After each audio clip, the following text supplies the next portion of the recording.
오늘 원래 어린이 주일입니다. 다음 주가 어버이 주일이고, 그래서 우리가 어버이 주일 행사는 다음 주에 할 거예요. 오늘 어버이날도 다 됐는데 아무것도 안 주지? 네, 다음 주에 다음 주에 드리겠습니다.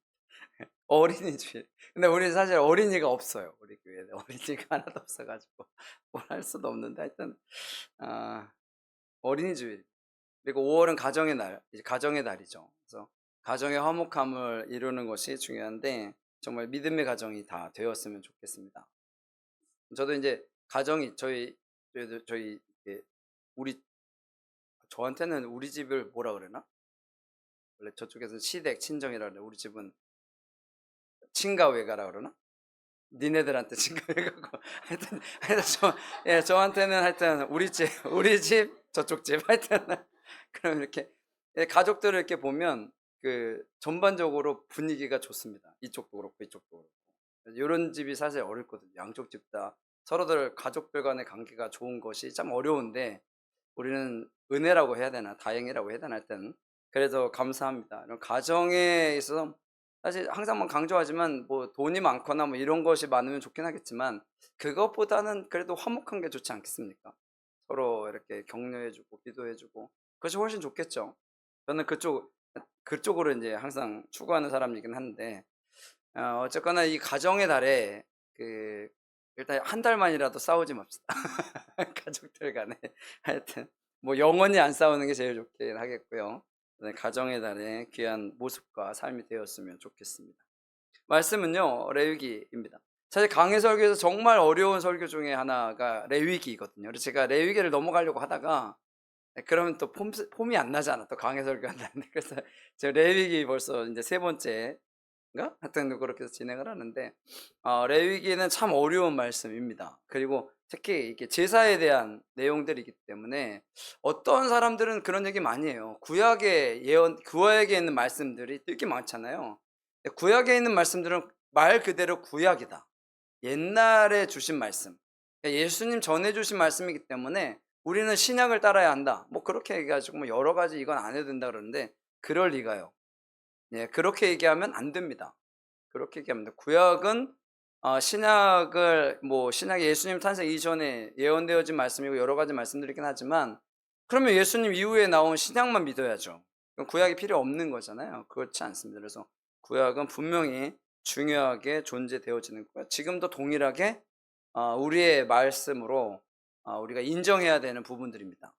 많은 그 안티들이나 또 제가 보면 이제 목사님들도 이런 얘기 하시는 분들이 있는데, 전 별로 좋아하지 않습니다. 그분. 하여튼 그렇게 하면 안 되고요. 근데 구약의 말씀이니까 볼게요. 중요한 제사가 5개가 있어요. 그죠? 번제, 뭐 소제, 속제제, 속건제, 화목제, 이렇게 5가지가 있는데, 그중에 화목제입니다.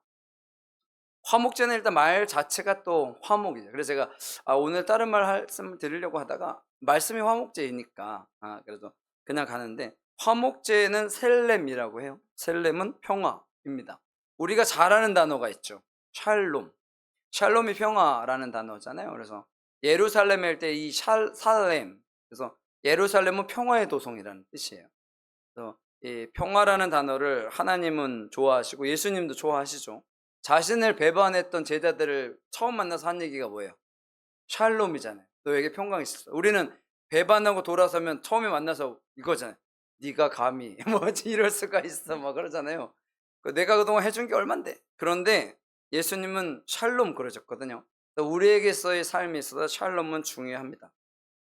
근데 이제 제사잖아요. 제사는 누구에게 드리는 거예요? 하나님께 드리는 거잖아요.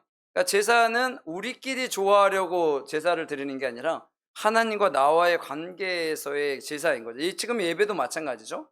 우리가 그냥 이런 찬양들 좋아하니까 우리가 이런 찬양들 하고, 이런 행사들 좋아하니까 이런 행사들 하고, 그러려고 하는 게 아니다라는 거죠. 예배는 누구에게? 전적으로 하나님께 드리기 위해서인 거예요. 그래서 하나님을 찬양하는 그러한 예배들, 찬양들이 우리에게 필요하고요. 우리들이 그런 것들을 집중할 필요가 있죠. 물론 사람들이 싫어하는 걸 굳이 할 필요는 없겠지만, 이 화목제라는 것은 그러한 의미가 있다라는 거, 온전함이라는 의미가 있다라는 거고요. 하나님과의 관계 회복, 하나님께 드리는 것. 근데 중요한 것 중에 하나는 그거예요. 하나님과 화목하려면 일단 감사라는 단어가 있어야 돼. 여러분, 내가 좋아하는 사람들, 내가 관계를 끊고 싶지 않은 사람들은 대부분 어떤 사람들이에요? 착한 사람이요?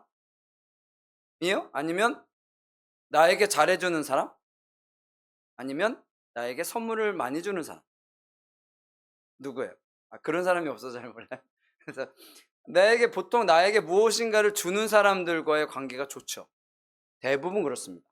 대부분 나에게 무엇인가는 줘야 그 관계들이 좋아지거든요. 또 베풀 수 있는 사람들이 주변에 많은 사람들이 있는 거예요. 저희도 보면 저희도 이게 이쪽 부모님 이쪽 부모님도 이렇게 주는 걸 되게 좋아하셔. 너무 많이 주셔가지고 거덜내시지는 않죠. 나한테 뭐 그런 거만 안 줬어도 부자가 됐을 텐데, 그죠? 하여튼 주는 걸 좋아해. 그러면서 주변에 사람들이 많아요. 그쵸? 근데 주는 거에 인색한 사람들은 주변에 없어요. 하나씩 다 떨어져 나갑니다. 주는 걸 안 하면. 그게 관계라는 거잖아요. 그래서 하나님과의 관계 속에서 내가 무엇인가를 하나님께 드리는 것. 근데 항상 말씀드리지만 하나님께서 제일 좋아하시는 것은 무엇이다? 마음. 내 마음을 드리는 걸 제일 좋아하십니다. 그걸 우리가 항상 기억을 해야 돼요. 화목제는 하나님께서 나에게 주신 것에 대한 감사, 기쁨, 이것을 통해서 드리는 것이 바로 화목제예요. 화목제는 드려도 되고 안 드려도 돼요. 이게 이제 선택의 의미가 있는 거죠. 왜냐면 번제 이런 건 드려야 되니까, 무조건 드려야 되는 거니까. 화목제는 드려도 되고 안 드려도 돼. 그런데 관계라는 게 그렇잖아요. 내가 무엇인가를 받으면 나도 무엇인가를 주는 것이 관계 형성에 아주 좋습니다. 그런 거 있잖아요. 이런 요만한 그릇에 누가 이렇게 줬어. 옆집에. 그잖아요. 그 요만한 그릇에 만약에 상추를 담아서 저쪽에 줬어. 그러면 그쪽에서 올 때 그릇이 오죠. 근데 그릇만 와요? 대부분 뭔가 담겨서 와요. 그죠? 그렇죠. 그 대신에 이제 줄 때 그래서 너무 비싼 걸 주면 안 돼. 저 사람이 못 내니까. 그래서 우리도 남는 거예요. 그러면서 상추를 주고.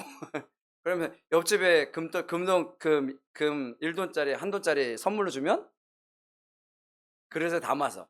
그러면 이 사람이 그릇에 담아서 줄 때 어떻게 해? 이거 엄청난 부담이 되죠. 예를 들면 나눌 때도 정말 부담되지 않는 것을 나누는 것이 좋아요. 그래서 왔다 갔다 교류가 되는 것이 되어지는 거거든요. 그래서 기쁨과 감사를 표현하는 것이 필요합니다. 화목제의 특징 중에 하나는 일단 말씀을 보죠. 1절 읽어볼게요. 시작.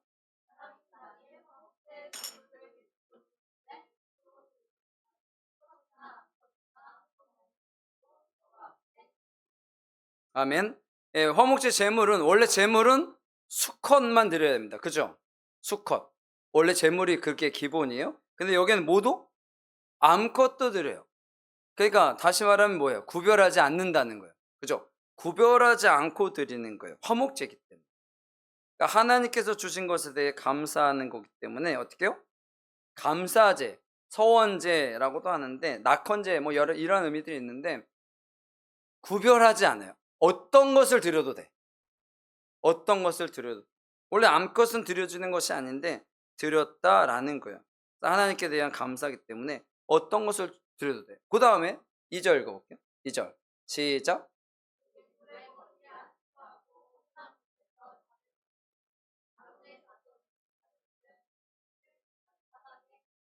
예물의 머리는 짐승의 머리에 안수라는 거죠. 내 아이의 죄 뭐 이런 것들을 하고 잡고 제단에 삐를 뿌려요. 이건 기본적으로 똑같죠. 3절 읽어볼게요. 시작.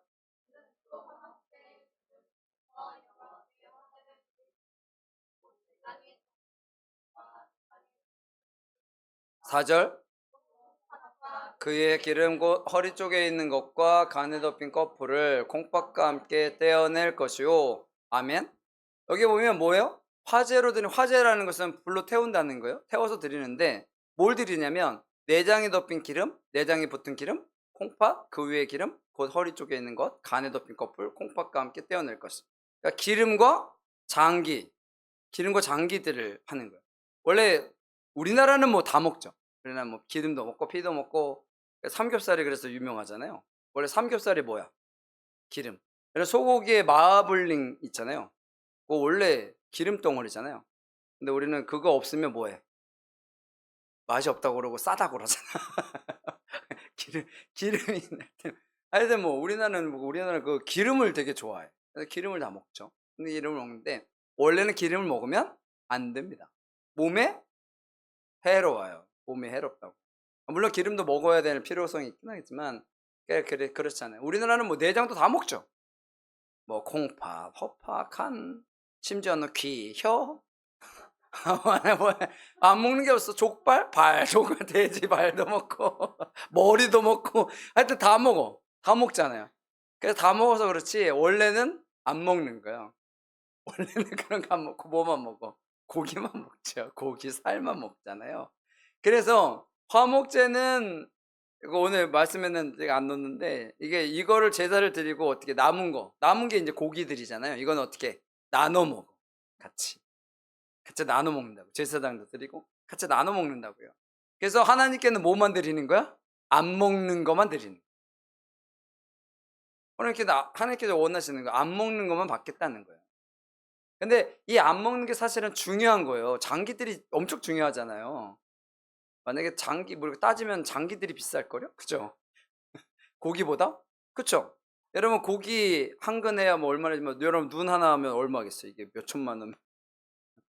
그럼 팔면 안 됩니다. 그렇다고.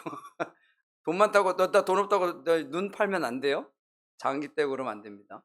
하여튼 아주 사람은 안 먹지만 하나님께서 그것을 귀하게 받아주시다라는 거죠. 하나님께서는 그런 분이 어떻게 해서든지 우리에게 무엇인가를 주시려고 하는 거예요. 그래서 그것을 나눠 먹게 되는 거죠. 그것이 하나님의 은혜가 된다라는 거예요. 다음 5절 말씀 읽어볼게요. 시작.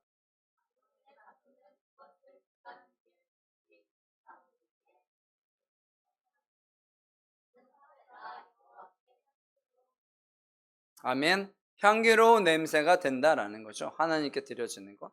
뭐 항상 말씀드린 타는 냄새가 좋진 않죠, 그렇게. 하나님은 무엇을 받으신다? 마음, 정성 이런 것들을 받으시기 때문에 우리가 기쁜 마음으로 감사하는 마음으로 드리면 하나님께서 어떻게 해요? 받아주신다라는 거예요. 여러분 어디에 잔치가 있다고 칩시다. 잔치. 내가 칠순 잔치를 해. 손님들이 많이 오잖아요. 손님들이 많이 오는데 내가 초대한 손님이 아니라 다 이상한 사람들이 오면 어떡해? 기분 좋아요? 이것도 뭐 많이 오면 좋지 뭐 그래요? 그렇지 않죠. 그래서 우리 뭐 어디 뭐 그런 것들 하면 막 다 있고 쿠폰 나눠주잖아요. 돈 낸 사람만 주죠. 가끔가다 SNS 이런 데 올라오면 어떤 사람이 1,000원짜리 3장을 넣었대. 그리고 밥 먹으러 간 거야. 요즘에 비싸잖아요. 음식값이. 친구가 그랬잖아. 물어봤대. 그랬더니 진짜 그랬다고. 뭐 그런 얘기도 있는데. 하여튼 뭐 여러 가지 의미들이 있는데 여러분 그런 것들이에요. 내가 초대한 사람 정말 나에게 내가 무엇을 하는 것에 대해서 축하해주고 감사하는 사람들이 와서 축하해주는 그 자리에 있어야지. 그렇지 않고 와가지고 뭐 손가락질하고 삿대질하는 사람들이 오면 의미가 없잖아요. 그래 축하해주는 이러한 마음을 갖고 오는 그런 것이 중요하죠. 예배도 마찬가지인 거예요. 하나님 앞에 드려지는 이러한 것들이 나에게 있어서 아주 좋은 의미, 기쁨의 의미, 즐거움의 의미가 있어야 의미가 있는 거예요. 그렇지 않으면 물론 안 오는 것보다 오는 게 낫습니다. 무조건. 그렇지만 이왕 왔다면 우리가 그런 마음을 갖고 드리는 것이 중요해요. 그래서 하나님께서 뭐야? 짐승을 암수를 가리지 않는다고요. 왜? 그냥 오면 내가 무조건 받겠다는 거예요. 너희가 주면. 그리고 어떤 것만 기름 이런 것들만 받겠다는 거예요. 왜? 너희들이 먹을 거는 어떻게? 너희들이 그냥 나눠서 먹으면 된다는 거죠. 그러니까 하나님께서는 받으시려고 하는 게 중요한 게 아니라 그러니까 이러한 예물을 받으시려고 하는 게 중요한 게 아니라 무엇을? 그들의 마음, 정성 그런 것들을 받으시기를 원하신다라는 거예요. 그리고 식물성 예물을 또 드려요. 식물성 예물을 드리는데 원래 제사 소제는 누룩을 넣어서는 안 되잖아요. 소제는 누룩을 넣어서는 안 되는데 이거는 누룩이 있는 것도 드릴 수 있어요.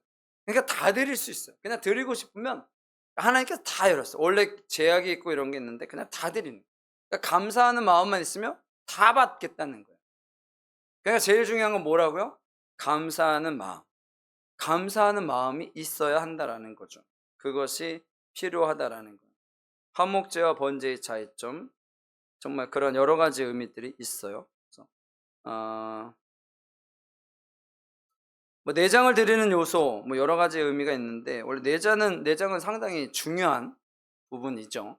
그러니까 어떻게 보면 사람이 먹는 것에 있어서는 그렇게 중요하진 않는데 원래 사람에게 있어서는 중요한 거잖아요. 하나님께서 그것을 받았고, 기름도 짐승의 가장 좋은 부분이라고 해요. 여러분들 원래 기름이 있어야 돼요, 몸에. 그죠? 기름 덩어리가 있어야 됩니다. 근육만 있으면 그 유지하기 힘들어요. 그죠? 맨날 닭가슴살 먹고 맨날 닭가슴살을 어떻게 먹지? 저는 원래 퍽퍽한 살 진짜 싫어하거든요. 근데 맨날 치킨 먹으면 제가 퍽퍽한 살만 먹어요. 그래서 우리 집에도 또 퍽퍽한 살 좋아하는 사람이 있어야 되는데 없어, 우리 집에는. 보통 한 집에 보면 퍽퍽한 살 좋아하는 사람도 있던데 저희 집엔 없어요. 그래서 제가 그 퍽퍽한 살은 대부분 잘 먹어요. 근데 별로 좋아하진 않아요. 하여튼 안 좋아하진 않는데 좋아하지도 않아요. 하여튼 뭐 그런데 기름이 사실 중요합니다, 몸에 있어서. 그 곰들이나 뭐 이런 잠자는 애 있잖아요. 겨울잠 자는. 그 동물의 왕국이나 이런 데 보면 백곰들이 막 잡아 가지고 물고기 뭐 이렇게 잡아서 먹잖아요. 그럼 뭐만 먹어? 다 기름만 먹어. 기름만. 그러니까 몸은 놔두고 다 기름만 먹어. 그래서 어떻게 잠자는 동안 몸을 유지하기 위해서. 그래서 기름이 중요하긴 해요. 그래서 우리가 먹는 것으로는 중요하지 않지만 사실 원래는 중요한 의미가 있어요. 그래서 그것을 드린다라는 것. 그런 것들은 우리에게 필요하고요. 그리고 나중에 처리하는 것은 가슴과 우편 뒷다리는 제사장들에게 드리고요. 그리고 이 제사장들은 이거를 요제로 드려요. 요제는 뭐야? 흔든다는 거예요. 뭐 제사 이름이 되게 많이 나오는데 그냥 화목제 하나만 기억하면 돼요. 다른 건 뭐 모르셔도 돼요. 그러니까 요제는 흔들어서 드리는 거라는 거예요. 그래서 하나님께 감사하는 마음으로 이렇게 드린다라는 것. 그리고 또 그것이 남으면 이제 아까 얘기했던 가족과 친지들이 어떻게 해요? 나눠서 먹는, 이웃들과도 나누어 먹는 것. 이것이 교제이죠. 그래서 예배의 중요한 부분 중에 하나가 교제도 있어요. 교제. 그냥 가만히 앉아 있다가 밥만 싹 먹고 가는 게 아니라 밥 먹고 얘기도 좀 하고 그런 거. 요즘 시대에 그게 잘 안 되죠. 특히 이제 교회가 커지면 커질수록 교제는 없죠. 교제는 없으니까 이제 뭐 소모임, 요즘 소모임 해가지고 몇 명씩이나 이렇게 되지, 그게 잘 안 돼요. 그래서 어떤 분이 그러던데 우리 교회는 20명이었으면 좋겠다. 영원히. 어떤 분이 그러더라고요. 왜냐하면 목사님 한 분이 관리할 수 있는 사람이 20명이에요. 원래. 담임 목사님 한 명이 관리할 수 있는 사람이 20명이야. 매일 기도해 주고 관심 가져 주고 이 사람이 어떤 삶을 살고 있는지 어떤 상황인지를 알려면 20명이에요. 원래 그래요. 예수님도 원래 제자는 몇 명만 삼았어요? 12명. 그러니까 가장 적합한 사람이 한 사람당 12명이에요. 그렇잖아요. 목사님도 똑같은 거예요, 사실은. 그러니까 목사님들의 한 명이 관리할 수 있는 사람이 20명. 이게 최고로 좋은 교회라는 거죠. 그게 넘으면 사실은 감당이 안 되죠. 목사님은 모르죠. 그 구역장님은 알 수 있어요. 그렇다라는 건. 제가 뭐 비방하거나 그러려고 그러는 게 아니라 교제가 중요하다고. 교제. 뭐 큰 교회든 뭐든 교제가 있어야 돼. 공동체 간에. 교제가 있으려면 항상 문제가 있잖아요. 싫어하는 사람도 있잖아. 싫어하는 사람들은 빼고, 그러면 그게 진짜 교회가 아니죠. 내가 싫어하는 사람도 그 모임 안에 사실은 있어야 돼. 그러면서 뭘 해야 돼? 그의 관계를 회복해야 되는 거예요. 그게 교회죠. 싫어하는 사람들은 나가! 그리고 우리들끼리. 그게 교회면 벌써 역사가 바뀌었겠죠. 우리나라의 교회 역사가. 싫어하는 사람들은 어떻게 다 내치고. 누구끼리? 좋아하는 사람끼리. 근데 여러분들 경험해 보셔서 알겠지만 좋아하는 사람이 영원합니까? 영원하지 않아요. 영원하지. 아무리 좋은 사람들, 아무리 친한 친구도요, 싸우잖아요. 싸우고 다투고. 그렇잖아요. 정말 친한 친구도 서로 갈라서고 그러는데 그렇잖아요. 그런데 좋아하지 않는 사람들과의 모임이 다 좋을 리가 없잖아요. 그러니까 서로서로 그런 것들을 싫어해요. 그래서 요즘에 교회를 안 가는 거야, 작은 교회는. 왜? 그게 싫으니까. 근데 하나님이 원하시는 건 아니죠, 사실은. 그래서 아까 얘기한 거야. 그래서 목사님이 관리할 수 있는 그 테두리 안에 있어야 그러한 것들이 관리가 된다라는 것을 말씀을 드리는 거죠. 하여튼 그렇다라는 거예요. 하나님께서 우리에게 원하실 때 교제도 들어간다라는 것. 그것이 진짜 교회가 되는 겁니다. 그런 것을 우리가 기억해야 돼요. 그리고 아까 중간에 봤던 피를 뿌렸다라는 거. 피를 뿌리는 것은 정결함의 의미죠. 깨끗함의 의미입니다. 그런 것들을 여러분들이 기억하시고요. 오늘 제목이 기쁨의 기뻐하는 마음으로 드리는 제사거든요. 그래서 우리가 하나님께 드릴 때 기뻐하는 마음이 있어야 돼요. 우리가 부모님을 공경한다. 그러면 뭐가 있어야 돼? 기쁜 마음이 있어야 돼. 그러니까 뭐 부모님께 무엇을 해드려도 이게 기쁜 마음이 있어야지. 예전에 보니까 어디 하여튼 뭐 그런 것들 내가 그냥 어쩔 수 없이 억지로 하는 것보다는 해야 한다면 우리가 기쁨으로 내가 그러한 의무를 감당한다고 생각하고 하는 것이 중요하지 않겠습니까? 그렇잖아요. 국방의 의무. 내가 군대 가야 돼. 너무 싫잖아요. 저도 군대 갔다 왔지만. 그렇다고 맨날 가 가지고 '내가 못 올 곳 왔어. 내가 왜 이 나라에 태어나서' 이러면 그게 되겠냐고요. 그냥 거기에서 잘 적응하고 관계도 잘 맺고 그러고 나오면 좋잖아요. 저도 군 생활 26 개월 했지만 그냥 거기에 적응해서 살고 그렇게 해서 나오면 남은 것도 많아요. 군 생활하면 이게 배우는 것도 많으니까. 근데 안 좋은 것들이 훨씬 많죠, 사실은. 그렇다고 안 좋은 것만 생각하면 어떡해요? 힘들잖아요, 세상 사는 거지. 그러니까 좋은 것들 생각하고 살아가는 것도 중요합니다. 사업을 함에서도 가정도 마찬가지고 직장 생활도 마찬가지고. 좋은 것이 없다 할지라도 그것에서 좋은 것을 만들어 가면 되죠. 예, 만들어 가서 역사를 쓰면 됩니다. 그래서 기억하시고요. 항상 기쁨이 있어야 돼. 하나님 앞에 드릴 때. 기쁘고 즐거운 삶. 그런 것들이 있는 것이 중요해요. 그래서 직장 생활하면도 기쁜 것을 찾고 그런 관계들을 잘 맺고 그러면 할 만합니다. 사실 관계 때문에 못하지 일이 힘들어서 못하는 것은 별로 없거든요. 대부분. 그쵸? 관계만 좋으면 다닐만 해요. 정 안 되면 한 사람만이라도 잘 만들어서 관계를 잘 만들어서 살아갔으면 좋겠습니다. 교회에서도 마찬가지고요. 교회 오면 그래도 내가 이 사람 때문에 교회에 온다. 그런 거. 그게 이제 목사님이었으면 제일 좋겠고요. 내가 그래도 목사님 때문에 교회 와. 이러면 제일 좋겠죠. 근데 그게 없어. 아유, 목사님은 꼴보기 아니. 하여튼 뭐 그런데 예, 그런데 그래도 내가 이 사람 때문에 내가 그래도 교회 가야지. 제일 힘든 게 나는 예수님만 보고 가. 이게 제일 힘든 거거든요. 나는 예수님 때문에 교회 가. 이거 진짜 힘든 거예요. 그것 보다는 예수님 당연한 거고 누구 때문에도 내가 그래서 가야지. 그래도 내가 있어야 되지. 그 자리에 있어야 되지. 그 생각하고 살아갔으면 좋겠습니다. 그러면 기쁨의 잔치가 되는 거예요, 예배가. 여러분, 예배는 기쁨의 잔치가 되어야 합니다. 그냥 나의 문제 해결하러 오는 게 아니고 하나님께 기쁨의 잔치가 되면 그것을 통해서 더 놀라운 역사들이 이루어지게 된다. 플라시보 효과가 그거잖아요. 아무것도 아닌 약을 진짜 약인 것처럼 먹으면 어떻게 낫는다고요. 그게 이제 인체의 신비거든요, 사실은. 인체의 신비. 하나님께서 인간을 창조하실 때 몸이 스스로 극복할 수 있도록 만드셨거든요. 그래서 그것을 여러분들이 잘 감당하셔서 놀라운 역사를 이루시기를 간절히 축원합니다. 아멘. 기도하겠습니다.